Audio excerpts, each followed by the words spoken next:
Episode 15 war of لو۔ وہ جادوئی زیر اثر قطرہ قطرہ اسے خود میں اتار رہا تھا۔ اس خون کی مہک اور لذت کی آشنائی سے بہت مرعوب کر چکی تھی۔ تبھی وقت گزرنے کا احساس تک نہیں ہوا۔ اچانک اس کے منہ سے ہلکی کراہ کی صورت نکلی۔ سسکی بے ہوش و حواس میں لوٹا تھا۔ نہ جانے کتنی دیر تک وہ اس کے اندر کی طاقت کو ختم کرتا جا رہا تھا۔ وہ ایک دم اپنے لبوں کو پیچھے ہٹا گیا۔ سخت سردی کے باوجود اس نے ہاف ٹی شرٹ پہن رکھی تھی اور اس کے پیچھے ہٹنے کی صورت ہینڈی سرد سے اس کی باہوں میں جھول گئی تھی۔ اس کے گداز اناری لب ننھے دانتوں تلے دبے ہوئے تھے جبکہ آنکھیں بند تھیں۔ گلابی پھولے ہوئے گال زرد پڑ رہے تھے۔ وہ جلدی سے اسے اپنی باہوں میں قید کر گیا۔ وہ لاچار و کمزور پڑتی اس کی گرفت میں تھی، شاید بے ہوش ہو چکی تھی۔ خون کی کمی نے اسے کمزور کر دیا تھا۔ ڈینیز نے اس کے خوبصورت دلکش چہرے کو پریشانی سے دیکھا تھا۔ اگرچہ وہ پیچھے نہیں ہٹنا چاہتا تھا لیکن وہ مزید اس پہ وار کرتا اور اپنی پیاس بجھاتا تو شاید وہ مر جاتی، اور ویسے بھی کافی وقت ہو چکا تھا۔ اس وقت ادھر کوئی بھی آ سکتا تھا۔ اپنی زبان کو لبوں پہ پھیرتے اس نے آخری بار خون کے بچے قطرے کو حلق میں انڈیلا تھا اور پھر اس کے اسکارف کو اٹھا کر اس کے زخم کے گرد لپیٹ دیا تاکہ مزید خون رک سکے۔ ڈینیز کی آنکھیں ابھی بھی اپنی رنگت بدل رہی تھیں۔ پیاس ابھی بھی باقی تھی لیکن وہ رک چکا تھا۔ گہری سانس لے کر اس نے اس کا گال تھپتھپایا، ہینڈی اٹھو۔ لیکن اس کے مخاطب ہونے پر بھی مقابل پہ کوئی اثر نہیں پڑا تھا۔ وہ قدرے پریشان سے اس کا چہرہ دیکھنے لگا۔ وہ ہوش میں نہیں آ رہی تھی۔ یہ پریشانی والی بات تھی کہ اس وقت یہاں وہ کیا کر سکتا تھا۔ اسے ہاسپٹل لے کر جاتے تو 100 سوال پوچھے جاتے۔ شاید اسی وجہ سے وہ اپنے دانت نہ گاڑ سکا، ورنہ اس کے دانتوں کے نشان ہینڈی کی گردن پہ چھپ جاتے اور بعد میں وہ مختلف سوالوں سے کیسے خود کو بچا سکتا تھا۔ اسے بازو میں اٹھا کر وہ کلاس سے باہر چل پڑا۔ وہ ہوش میں نہیں آ رہی تھی اور اسے اب فکر ہونے لگی۔ مزید موت کا سبب وہ نہیں بننا چاہتا تھا۔ تبھی دروازے پہ لیزا وارد ہوئی اور سر کے ہاتھوں میں ہینڈی کو اٹھائے اور اسے ان کے کاندھے پر سر رکھے دیکھ وہ ہڑبڑائی تھی۔ سر کیا ہوا ہینڈی کو؟ پھر جلدی سے ہوش میں آتی وہ بھاگ کر اس تک پہنچی۔ ڈینیز کو لگا اگر اسے قائل کر لیا تو اس کے لیے آسانی ہوگی۔ ادھر کھڑی لیکچر یاد کر رہی تھی، پتہ نہیں کیسے بے ہوش ہو گئی، میں تو خود حیران ہوں۔ اب ہاسپٹل لے کر جا رہا ہوں، وہ اسے بتاتے ہوئے عجلت میں باہر کی طرف بڑھا تو لیزا بھی ساتھ ہو لی۔ سر میں بھی چلتی ہوں۔ اس کی آواز پہ ڈینیز نے فقط سر ہلایا تھا۔ خون کی کمی کی وجہ سے ان پہ بے ہوشی طاری ہوئی ہے۔ اب فکر کی کوئی بات نہیں، جلدی ٹھیک ہو جائیں گی، بس یہ کمزور ہیں تو ان کے کھانے پینے کا خیال رکھیں۔ وہ اسے شہر میں ہاسپٹل کی بجائے اسکول کے ساتھ ہی بنے چھوٹے سے کلینک پہ لے آیا تھا۔ لیزا نے حیرانگی سے اپنے سر کی حرکتیں دیکھی تھیں۔ پتہ نہیں اسے کچھ گڑبڑ لگ رہی تھی لیکن وہ خاموشی سے سب دیکھتی رہی۔ کیا یہ کچھ کھاتی پیتی نہیں ہے جو اتنی کمزور ہے؟ وہ باہر کھڑا لیزا سے مخاطب تھا۔ اس کے اچانک سوال نے لیزا کو سٹپٹانے پہ مجبور کیا تھا۔ سر میں تو اس کی روم میٹ نہیں ہوں، مجھے نہیں پتہ اس بات کا۔ وہ ایک نظر بند دروازے کے شیشے سے سامنے ڈرپ لگے بیڈ پہ لیٹی ہینڈی کو دیکھ کر بولی تھی، سر اگر آپ اس کے پاس وقت نہیں ہے تو آپ چلے جائیں، میں رک جاتی ہوں، ڈرپ ختم ہوتے ہی میں اسے ہاسٹل تک چھوڑ دوں گی۔ اس کی بات سن کر ڈینیز نے پرسوچ انداز میں غیر مرئی نقطے پہ نظریں جمائے رکھی، پھر لیزا کو دیکھ کر سر نفی میں ہلایا۔ آپ چلی جائیں، میں یوں اسے اکیلا نہیں چھوڑ سکتا۔ اس کے چہرے پہ نہ جانے کیسے جذبات تھے لیزا سمجھ نہ سکی۔ ایبک بھاگ کر اس کی طرف بڑھا تھا۔ اس وقت سڑک پہ ہونے والی چہل پہل قدرے کم ہو چکی تھی۔ تبھی مقابل نے سوچ سمجھ کر وار کیا تھا۔ وہ یلدز کے چہرے کو دونوں ہاتھوں میں تھامے جلدی سے اس کی سانسوں کو چیک کرنے لگا۔ اس کے ہاتھ ڈر سے کانپ رہے تھے جبکہ چہرہ وحشت لیے ہوئے تھا۔ یلدز کی آنکھیں رفتہ رفتہ بند ہو چکی تھیں۔ اسے مدھم سانسیں لیتے دیکھ کر ایبک نے انجانے خدشے کو تھپک کر سلایا اور ایک گہرا سانس لیا تھا۔ اب اس کی نظریں تیر برسانے والے کی طرف تھیں جہاں پہ کسی کو نہ پا کر وہ جلد سے یلدز کو اپنی باہوں میں اٹھا گیا اور پھر تیز اسپیڈ سے پلک جھپکتے ہی وہ اپارٹمنٹ کے دروازے پہ تھا۔ وہ جلدی سے اسے بیڈ پہ لٹانے کے بعد اس کا اوور کوٹ اتار گیا۔ اس نے کتنا منع کیا تھا لیکن وہ اس کے ساتھ جانے سے باز نہ آئی تھی۔ ایبک کو ساری غلطی اپنی ہی لگی۔ کیا ضرورت تھی اس کی ہر بات میں حامی بھرنے کی؟ وہ جلدی سے اس کے بے ہوش وجود کو ٹٹول کر زخم تلاش کرنے لگا اور اسے الٹا لٹا کر کمر سے کپڑا ہٹا دیا۔ تب اسے بہتے ہوئے خون کی لہریں نظر آئیں۔ وہ جلدی سے اٹھتا گرم پانی کرنے کے بعد اس کا زخم صاف کرنے لگا تو یلدز کی ہلکی کراہ اس کی سماعتوں سے ٹکرائی۔ شاید وہ ہوش میں آ رہی تھی لیکن اس کے لیے اتنا کافی تھا کہ وہ بچ گئی ہے۔ اگر وہ تیر اس کے دل کے آر پار ہو جاتا تو شاید ابھی وہ اس کے سامنے نہ ہوتی۔ اس روح سے خالی وجود کو لیے وہ پاگل ہو چکا تھا۔ اس ایک لمحے نے اس پہ نہ جانے کیسے کیسے ادراک کیے تھے۔ اس کے جذبات سے خالی دل میں کسی کی موجودگی اتر آئی تھی۔ وہ حیرانگی سے بس خود کو بے لگام چھوڑ گیا تھا۔ اس کی پٹی کرنے کے بعد وہ اسے سیدھا کرتے ہوئے دیکھنے لگا۔ وہ آنکھیں زور سے بند کیے، ابرو کے درمیان درد سے سلوٹ پڑی ہوئی تھی۔ وہ جھک کر اپنے ہونٹوں سے سلوٹ کو چھونے لگا تھا۔ جلدی سے تم ٹھیک ہو؟ زیادہ درد تو نہیں ہو رہا؟ اس کے ماتھے پہ بکھرے بال پیچھے ہاتھ سے پیچھے کرتا وہ سرگوشی کر رہا تھا۔ تم میری بات مان جاتی تو آج یوں تکلیف میں نہ ہوتی۔ خود تو زخمی ہو مگر مجھے بھی بے سکون کر دیا ہے۔ اپنے ہاتھ کی پشت سے اس کے گال کو چھوتے وہ سرگوشیاں کر رہا تھا، پھر ایک دم پیچھے ہوا۔ مجھے یہاں سے نکلنے کی تیاری کرنی ہوگی اس سے پہلے کہ وہ مزید حملہ آور ہوں۔ وہ اس علاقے کو جان گئے ہیں اور مجھے یہاں سے نقل مکانی کرنی ہوگی۔ یلدز آہستہ سے اپنی آنکھوں کو وا کر گئی۔ اس کو چوٹ آئی تھی اور زخم بھرنے کے لیے وقت درکار تھا۔ یہ کوئی معمولی چوٹ نہیں تھی بلکہ لکڑی سے بنے مخصوص قسم کے ہتھیار سے آئی تھی جو جان لیوا ثابت ہو سکتی تھی۔ اس کی آنکھیں کھولتے ہی وہ بیڈ سے اٹھ گیا اور اس کے چہرے پہ پریشانی کی جگہ اب سنجیدگی نے لے لی تھی۔ ایبک، یلدز کی نرم آواز پہ وہ جو ڈریسنگ ٹیبل پر چیزوں کو الٹ پلٹ کر رہا تھا، ایک نظر اس کی طرف ڈالی۔ اس کا چہرہ سنجیدہ تھا جبکہ ماتھے پہ بل ڈل گئے تھے۔ یلدز اس کی ناراضگی کی وجہ خوب جان گئی تھی، اس لیے اٹھنے کی کوشش کی لیکن کراہتے ہوئے دوبارہ لیٹ گئی۔ ایبک تیزی سے اس کی طرف آیا تھا۔ اس کے ہونٹ آپس میں پیوست تھے جیسے نہ بولنے کی قسم اٹھا چکا ہے، جبکہ اس کی بے ہوشی میں وہ کیسے بے چین سے اس سے باتیں کر رہا تھا۔ خیر یہ راز تو وہ اس سے بتانے سے رہا۔ ٹھیک ہے، میری غلطی ہے، معاف کر دو، تم ٹھیک تھے، یلدز نے آہستگی سے اس کے خاموش چہرے کو دیکھتے ہوئے نرم آواز میں کہا۔ ایبک نے پرشکوہ نگاہیں اس پر ڈالی تھیں۔ کتنی غلطیوں کی معافی دوں؟ ہر بار تم اپنی منمانی کرتی ہو۔ یہ تمہاری صرف سوچ ہے کہ واپسی کے راستوں پہ تمہارے لیے پھول بچھائے جائیں گے، جبکہ تم جانتی ہو وہ پروفیسر کمینہ وہ تمہاری جان لینا چاہتا ہے۔ اب دیکھو کیا حالت ہے تمہاری۔ وہ غصے سے بولتا کمرے کے چکر کاٹنے لگا۔ یلدز بے بسی سے اپنے لب کاٹنے لگی۔ وہ ٹھیک تھا لیکن پھر بھی اسے یقین نہیں آ رہا تھا کہ پروفیسر اسی کی نسل ویمپائر میں یلدز کو ختم کرنا چاہتا تھا۔ یہ بھی تو ہو سکتا ہے کہ آپ کے والد نے بھیجا ہو انہیں بھی تو ہمارا اکٹھا ہونا منظور نہیں۔ آپ صرف پروفیسر صاحب پہ کیوں الزام لگا رہے ہیں؟ وہ آہستہ آواز میں بولتی جا رہی تھی، تبھی ایبک کی سرخ نگاہوں اور ماتھے پہ چھانے والے سلوٹوں کو دیکھ کر رک گئی۔ تم میرے باپ پہ الزام لگا رہی ہو؟ وہ دانت چباتا ہوا گویا ہوا تھا۔ اس کے لہجے کے نافہم پتھریلے تاثرات یلدز کی سمجھ سے باہر تھے۔ وہ تو ایک عام بات کر رہی تھی، کچھ بھی ممکن ہو سکتا تھا۔ نہیں ایبک، وہ اس سے پہلے کہ وہ اپنی بات مکمل کرتی، ایبک نے ہاتھ اٹھا کر اسے روک دیا تھا۔ اس کی زخمی نگاہیں یلدز کو بیڈ پہ لیٹے دیکھ رہی تھیں۔ وہ خفیف سی ہوئی تھی۔ اگر میرے باپ نے تمہیں مارنا ہی ہوتا تو وہ آئس لینڈ سے تمہیں زندہ نکلنے نہ دیتا۔ وہ صرف اپنے بیٹے کی وجہ سے خاموش رہا، اور کوئی بھی باپ اپنے بیٹے کے راستے میں پتھر نہیں اٹکا سکتا۔ ایبک کی بے یقینی اور زخمی نظروں پہ یلدز کو پشیمانی نے گھیر لیا۔ ایبک میں تو بس، یلدز تم آرام کرو، فی الحال تمہارا دماغ اپنی جگہ سے ہل چکا ہے۔ وہ اس کی بات کاٹتا تلخ و غصے سے باہر چلا گیا۔ آخر کوئی بھی اپنی اولاد اپنے والدین کی برائی نہیں سن سکتی، اور جلدی سے اس کے دل کو توڑا تھا۔ وہ اس کے والدین کو اتنا گھٹیا سمجھ رہی تھی۔ اس کی پلکوں میں ہلکی سی لرزش ہوئی تھی اور لبوں سے سسکی برآمد ہوئی۔ اسے خود میں درد کی لہریں بکھرتی محسوس ہو رہی تھیں۔ ماتھے پہ شکنوں کا جال پھیلا تھا۔ وہ کرا اٹھی، آہستہ سے بمشکل جڑی ہوئی پلکوں کو کھولتے ہوئے اس نے اپنی نیلی آنکھیں چھت کی سفید سیلنگ پہ جمائی تھیں۔ انجان کمرہ اور انجان چیزوں کو دیکھ کر وہ گھبرائی تھی، تبھی جلدی سے اٹھنے کی کوشش کی لیکن گردن میں بے انتہا درد نے اسے دوبارہ لیٹنے میں مجبور کیا۔ وہ کراہ کر رہ گئی۔ ڈینیز جو کھڑکی میں کھڑا باہر کی چلتی پھرتی گاڑیوں کو دیکھ رہا تھا۔ کالے آسمان پہ ستارے چمک رہے تھے جبکہ روڈ کے سائڈ کی نیو لائٹس آن ہو چکی تھی۔ سسکی کی آواز پہ فوراً پلٹا۔ وہ آنکھیں کھولے ہوئے گھبرائے انداز میں چاروں طرف دیکھ رہی تھی۔ ڈینیز کو اس کی نارمل سے بے ترتیب ہوتی دھڑکن کی آواز صاف سماعت تک سنائی دی تھی۔ ہینڈی، وہ آہستہ سے چلتا بیڈ کے کنارے تک پہنچ گیا۔ وہ اس کے لیے پشیمان تھا۔ اسے لگ رہا تھا وہ غلط کر رہا ہے۔ وہ انتہائی چھوٹی عمر کی لڑکی کی زندگی برباد کر رہا ہے لیکن اسکول میں اس کی غربت میں بہک گیا تھا۔ وہ اپنی پیاس کو روک نہیں پا رہا تھا۔ وہ اس بات پہ حیران تھا کہ وہ جو کسی بھی جسم سے خون کھینچتا تو اس کے سارے وجود سے ایک ذرہ بھی باقی نہ رہتا تھا۔ اس کے برعکس ہینڈی کی ایک کرہ پر کس طرح فوراً پیچھے ہٹ گیا تھا۔ ہینڈی نے حیرانگی سے اپنے سر پہ کھڑے سر کو دیکھا۔ وہ سمجھ نہیں پا رہی تھی اس کے جسم میں طاقت کیوں نہیں ہے، جسم درد سے چور کیوں ہے، اور سب سے بڑی بات ڈینیز سر یہاں، اور وہ یہاں کیا کر رہے ہیں سر؟ وہ سوالیہ اٹھتے ہوئے دوبارہ کراہی تو ڈینیز خود پہ ملامت کرتا ہوا اس کو کاندھوں سے تھام گیا۔ ابھی تم ریسٹ کرو، وہ آہستگی سے شکست خوردہ آواز میں اس سے مخاطب تھا۔ اس کی بھاری آواز پہ ہینڈی نے اس کے نافہم تاثرات بھرے چہرے کا جائزہ لیا تھا۔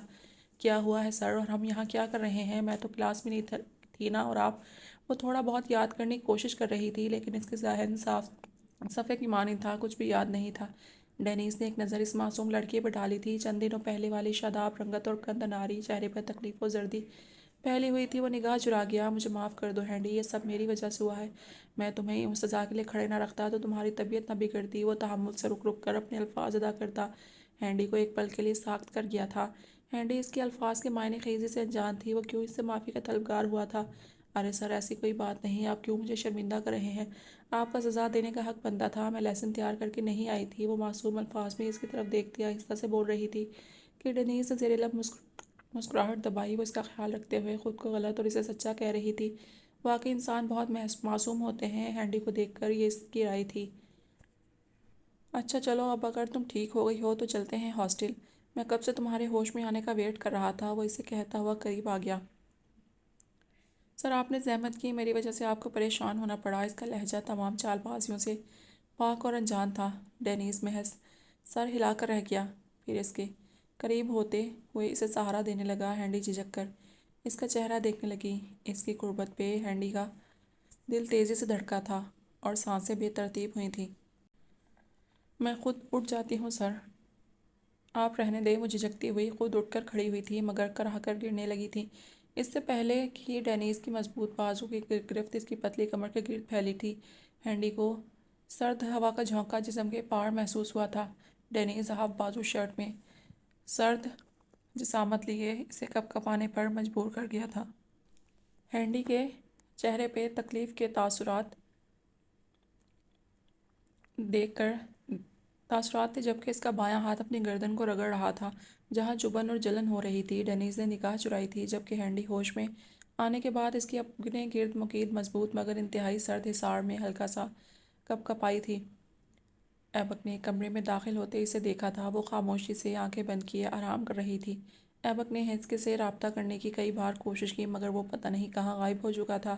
اب وہ ناکام سا روم میں آ گیا۔ وہ جلدی سے یہاں سے شفٹ ہونا چاہتا تھا۔ قدموں کی آواز پہ یلدز نے آنکھیں کھولی تھیں تو ایبک کا سنجیدہ مگر پریشان چہرہ نظر آیا۔ وہ جانتی تھی وہ ہر بات اور ہر حرکت سے اسے ناراض کر دیتی تھی لیکن وہ یہ سب جان بوجھ کر نہیں کرتی تھی۔ پتہ نہیں ہر بار اس کے اور ایبک کے درمیان فاصلے کیوں پڑ جاتے تھے، کبھی وہ انتہائی قریب محسوس ہوتا اور کبھی ہزاروں میل دوری پہ۔ وہ گرم پانی لیے اندر آیا تھا، اس کی پٹی تبدیل کی اور اب اپنی کلائی کو کاٹ کر گلاس کو خون سے بھر رہا تھا۔ یلدز کی تمام حرکتوں کا باریک بینی سے جائزہ لے رہی تھی۔ وہ خاموش تھا، اس سے کلام تک نہیں کر رہا تھا لیکن اس کی ہر ضرورت کا خیال رکھ رہا تھا۔ اس نے خاموشی سے گلاس اس کے سامنے کیا اور پھر اسی خاموشی سے باہر کی طرف جانے لگا۔ تبھی یلدز کا گرم ملائم ہاتھ اس کے سرد ہاتھ کو جکڑ گیا تھا۔ میرا زندہ رہنے کی وجہ تم ہو، تم نے میری زندگی بچائی ہے، میں تمہاری قرض دار ہوں۔ اب یوں خاموش ہو کر مجھے دکھ مت دو پلیز، معاف کر کے بات کرو، اس مسئلے کو حل کرو۔ اس کی نرم پرنم آواز ایبک کے کانوں میں گونج رہی تھی۔ وہ لب بھینچ کر کچھ پل خاموش رہا پھر اس کے سامنے ہی بیڈ کی سائڈ پہ بیٹھ گیا۔ یلدز منتظر سنہری نگاہوں سے اسے دیکھ رہی تھی۔ چند پل خاموشی گزر گئے، وہ اس کی چپ پہ بے چین تھی۔ تبھی ایبک نے خاموش نگاہوں سے اس کی سنہری آنکھوں میں جھانکا تھا۔ یلدز، تمہاری بے یقینی ہمیشہ مجھے دکھ دے رہی ہے، کب تک تم یوں مجھ سے بدگمان سمجھتی رہو گی؟ میری کسی بھی بات پر تم یقین کیوں نہیں کرتی ہو؟ یلدز نے اس کی سبز آنکھوں میں شکست خوردی دیکھی تو اس کا رویہ بھی دن بدن نرم ہوتا جا رہا تھا۔ وہ اس کے لیے خود کو بدل رہا تھا لیکن واحد یلدز ایسی تھی جو ہر بار اسے بے مول کر جاتی تھی۔ اس کی الفت پہ نگاہیں کرم بھی نہیں کرتی تھیں۔ ابھی یلدز مزید کچھ بولتی کہ اچانک ہی بیرونی دروازے پہ تابڑ توڑ پتھر برسنے لگے، نہایت شور اور زلزلے کی طرح پورا اپارٹمنٹ ہل کر رہ گیا۔ یلدز خوف سے ایبک کی طرف کھسکی تھی۔ ایبک، اس کی اٹکتی آواز میں ڈر و خوف تھا۔ ایبک نے گہری سانس لیتے ہوئے اس کی کمر کی پشت پہ اپنے بازو پھیلائے تھے۔ یلدز، پریشان مت ہو، اس چیز کے لیے میں پہلے ہی تیار تھا، تم خاموشی سے بس ادھر بیٹھو، میں ابھی آتا ہوں۔ ایبک کا پراسرار لہجہ یلدز کا دل دھڑکا گیا تھا۔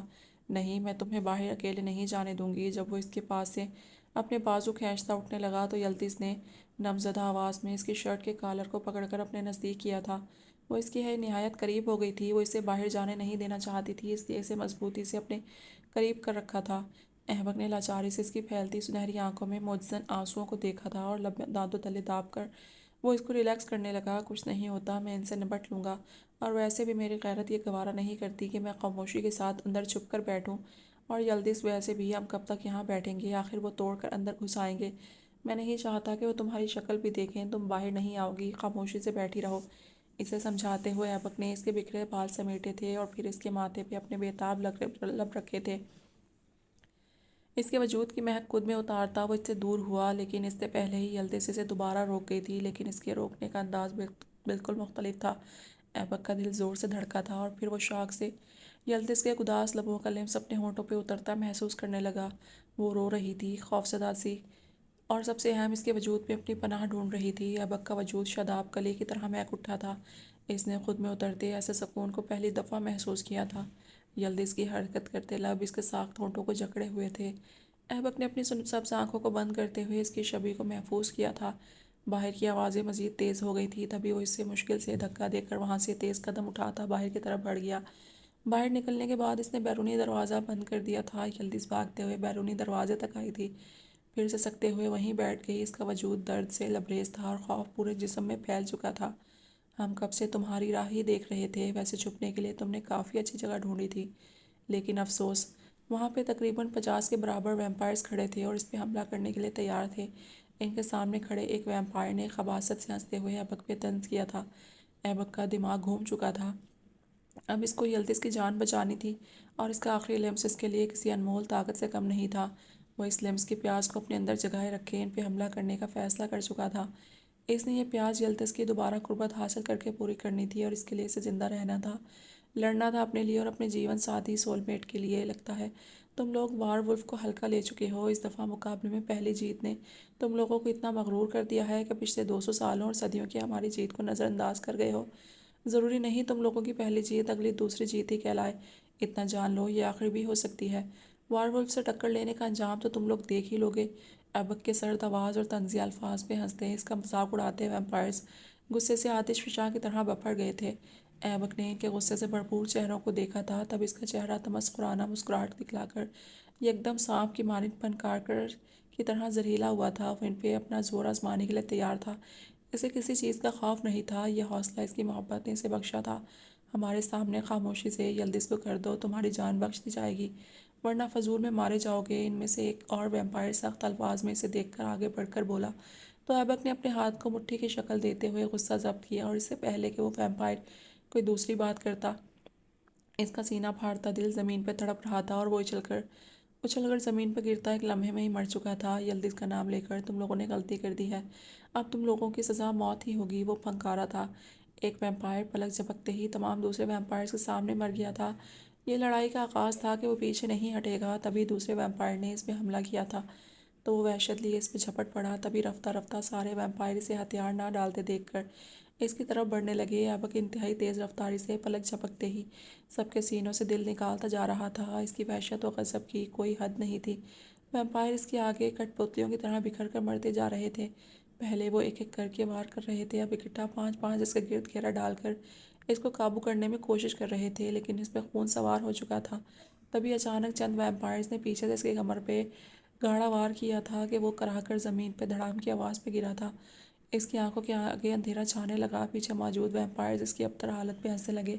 اگرچہ اب وہ کم مقدار میں رہ گئے تھے، لیکن مرنے والوں کا انہیں کوئی غم نہیں تھا، بس اتنا ہی زور تھا تمہارے اندر۔ وہ کہکہے لگاتے اس کے زمین پہ پڑے وجود کے گرد چکر لگانے لگے۔ ایبک کی پشت پہ گہری چوٹ آئی تھی اور لہو مسلسل بہہ رہا تھا۔ اسے اب اپنی ہمت جواب دیتی محسوس ہوئی تھی، تبھی سے دوبارہ سے اپارٹمنٹ کے دروازے کو توڑ پھوڑ کرنے کی آواز سنائی دی۔ یلدز کا سوچ کر اس کے اندر برقی قوت ٹرانسفر ہو گئی تھی۔ وہ تیز رفتاری سے اٹھا تھا، سب اسے بے بس سمجھ کر اب اپارٹمنٹ کے دروازے کو توڑنے کی دوبارہ کوشش کر رہے تھے، مگر ایبک کے اچانک تیزی سے دوبارہ وار کرنے پہ آہستہ آہستہ وہ چیختے ہوئے ختم ہونے لگے۔ ایبک پہ جنون سوار ہو چکا تھا، اس کے تمام وجود پہ گہرے زخم بنتے جا رہے تھے، مگر اس کا حوصلہ پست نہیں ہوا تھا۔ وہ دیوان کے لیے سب کو تیزی سے مارنے لگا۔ آخر ہمیں مار بھی دو گے، مگر ہماری باقی ٹیم پھر سے آ جائے گی، بلکہ اب تک تو وہ راستے میں نکل بھی چکی ہے۔ ہم کو مارو گے، کتنوں کو ختم کرو گے، اس سے اچھا ہے ہمارے حوالے ویمپائرز کو کر دو، ورنہ اچھا نہیں ہوگا۔ آخر ویمپائر نے اس کو اپنی طرف بڑھتے دیکھ کر بلند آواز میں اسے وارن کیا تھا، لیکن ایبک سر پہ کفن باندھ کر نکلا تھا، وہ پیچھے نہیں ہٹ سکتا تھا۔ اس نے بغیر ویمپائر کی بات کا جواب دیے اس پہ جھپٹ کر اسے مارنے لگا۔ ویمپائر بھی اپنی پوری کوشش کر کے خود کو بچانے کے ساتھ ساتھ اس پہ بھی وار کرنے لگا۔ ایبک کو اپنا جسم ٹکڑوں میں بٹتا محسوس ہوا تھا۔ اس ویمپائر نے تیزی سے زمین پہ پڑا ہتھیار اٹھا کر ایبک کی ٹانگ میں کھوپ دیا تھا اور دوسرا وار اس کے سر پہ کیا۔ خون ابل کر اس کے سارے کپڑوں کو تر کرنے لگا۔ آخری وار انتہائی سخت تھا، تبھی اس کی چیخ پہ یلدز جو دروازے سے لپٹ کر بیٹھی تھی تیزی سے اٹھ کھڑی ہوئی، وہ دروازہ کھول کر جلدی سے باہر آئی، لیکن ویمپائر کی لاشوں کے ڈھیر کو دیکھ کر اس کی چیخ نکل گئی۔ تب اسے پروفیسر کی گھٹیا سوچ کا اندازہ ہوا تھا۔ وہ اپنی نظروں کا زاویہ بدلتے پلٹی تو ایبک کو زمین پہ کراہتے دیکھ کر روتی ہوئی اس طرف بھاگی۔ اس سے پہلے کہ وہ ویمپائر ایبک کے دل پہ لکڑی سے وار کرتا، یلدز تیزی سے بڑھتے ہوئے اس کے سینے میں لمبے ناخن کھوپ گئی تھی اور کچھ ہی دیر میں بعد وہ زمین پہ مردہ حالت میں گر چکا تھا۔ ایبک کو اس کا نام کی پکار کرتے ہوئے اس پہ جھکی تھی۔ اس کی نازک حالت پہ یلدز کو خوف محسوس ہو رہا تھا۔ اس کے جسم کا کوئی بھی حصہ ایسا نہیں تھا جہاں سے خون نہ نکل رہا ہو۔ یلدز نے ایبک کے زخمی چہرے کو تھپتھپا کر اسے ہوش میں لانے کی کوشش کی تھی۔ ایبک پلیز آنکھیں کھولو، اٹھو۔ ایبک سسکتے ہوئے اسے جھنجھوڑ رہی تھی، لیکن ایبک کا وجود ساکت تھا۔ تبھی اس کے لب ہلکے سے لرزے تھے۔ یلدز سے جھک کر اس کے چہرے کے قریب اپنی سماعتیں کی تھیں۔ یلدز بھاگ جاؤ، وہ آ رہے ہیں۔ ایبک کے اٹکتے الفاظ پہ یلدز نے اسے دوبارہ جھنجھوڑا تو وہ کراہتے ہوئے آنکھیں آہستہ سے کھول گیا۔ اس کا چہرہ زرد ہو رہا تھا، جبکہ وہ بار بار یلدز کو بھاگنے پہ اکسا رہا تھا۔ اس کی جان کو خطرہ تھا اور وہ یلدز کو مرتے ہوئے نہیں دیکھ سکتا تھا۔ ایبک خاموش ہو جاؤ، میں تمہیں اکیلے کہیں چھوڑ کر نہیں جاؤں گی، چلو اٹھو، ہم ساتھ جائیں گے۔ وہ بمشکل اپنی کمر پہ ہوتا درد برداشت کرتی اسے کھڑا کر رہی تھی۔ وہ بہت بھاری تھا، اس کا جسم بہت مضبوط تھا کہ یلدز کا ناتواں وجود ہانپ گیا تھا۔ مجھے چھوڑو، تم چلی جاؤ، جاؤ۔ اس کی سرگوشیاں ہنوز جاری تھیں۔ یلدز نے کان دھرے بغیر آہستہ سے گلابی ہونٹوں کو دانتوں تلے دباتی اسے گھسیٹ رہی تھی۔ اس کا وجود لڑکھڑا رہا تھا، مگر وہ اپنے محافظ کو چھوڑ نہیں سکتی تھی۔ اسے پروفیسر سے سخت نفرت محسوس ہوئی۔ ایبک غیر ہو کر اس کی جان نہیں لے سکا تھا اور پروفیسر اپنے ہی ویمپائر نسل کو ختم کرنے پہ تلا ہوا تھا۔ بریکنگ نیوز، شہریوں کو اس بات سے آگاہ کرتے چلیں کہ کچھ منٹ پہلے اس علاقے میں بہت سے ویمپائر مردہ حالت میں پائے گئے ہیں۔ گلی کے CCTV کیمرہ میں ریکارڈنگ کی گئی ہے۔ مزید معاملے کی تہہ تک پہنچنے کی کوشش کی جا رہی ہے۔ خبروں کے ساتھ بنے رہیے گا۔ وہ جو آج کے تھکا دینے والے دن کو سوچ کر ابھی بیڈ پہ بیٹھا تھا، اس کی ڈارک براؤن آنکھوں میں تھکاوٹ کی لہریں بکھری ہوئی تھیں۔ آنکھوں کو رگڑنے کے دوران سامنے لگی LCD پہ چلتی خبر نے اسے شاک کر ڈالا۔ وہ چونک کر سیدھا بیٹھا تھا۔ کہیں اس سب کا تعلق یلدز سے تو نہیں؟ اس کے علاوہ اور کون تھا جو ویمپائر لینڈ سے یہاں آ سکتا تھا؟ اور یلدز ہی غائب ہوئی تھی۔ ڈینیز سنجیدگی سے اوور کوٹ پہنے جلدی میں باہر نکل چکا تھا۔ اسے اس معاملے کی چھان بین لازمی کرنی تھی۔